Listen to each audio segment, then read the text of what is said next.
Well, today was an announcement of a wonderful investment from the federal government and industry partners to fund some exciting research that's going on at McMaster University in the Department of Chemistry and Chemical Biology, and in partnership with other researchers at the university as well as industry partners in developing and understanding new batteries and new battery technologies that will hopefully have some impact on electric cars. Today's investment was in the order of $2.3 million.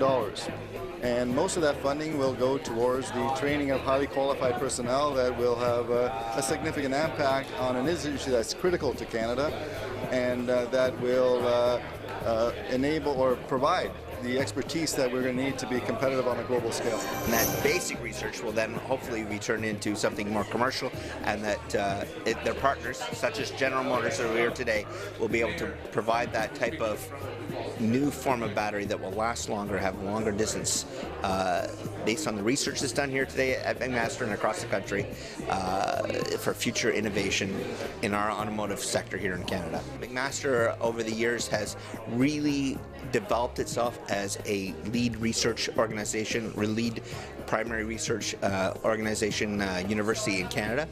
It's great for my local community in terms of the fact that this type of research is being done on our doorstep. Young people from my riding in Burlington are able to come to Mac and get an excellent education. I think it was a great announcement on a very strong body of work that Gillian and her team of collaborators put together. McMaster is leading this project largely because of our established history of working with Gillian. We worked with Gillian for almost eight or 9 years now. So it was sort of natural for us to start these discussions with her, and as the discussions progressed, we really built the team around her capabilities. We're certainly true collaborators, and we have basically our resources, including both personnel and our equipment and other facilities available to the academic teams we partner with, and the discussions and dialogue are very frequent. And we really consider the collaborations we have in Canada as an extension of our overall research team.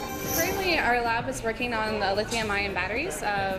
So we work on cathode materials to improve the batteries, so we can actually get higher efficiencies out of the batteries to actually operate, hopefully, automobiles or even our laptops more efficiently.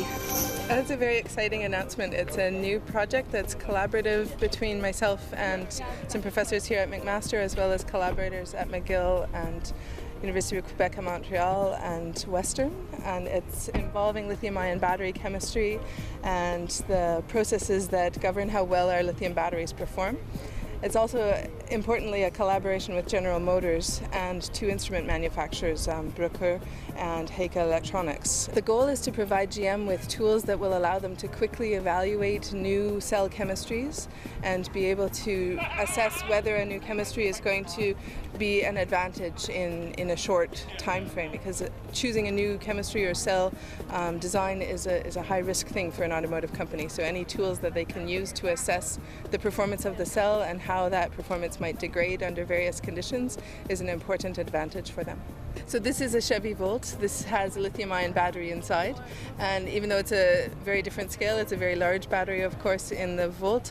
It's the same kinds of active materials that we make in our cells in our chemistry lab. So we're interested in studying the molecular level processes and the nanoscale processes in small samples that will then be used to make evaluations of what goes on in the larger cells and build models of what goes on in the larger cells.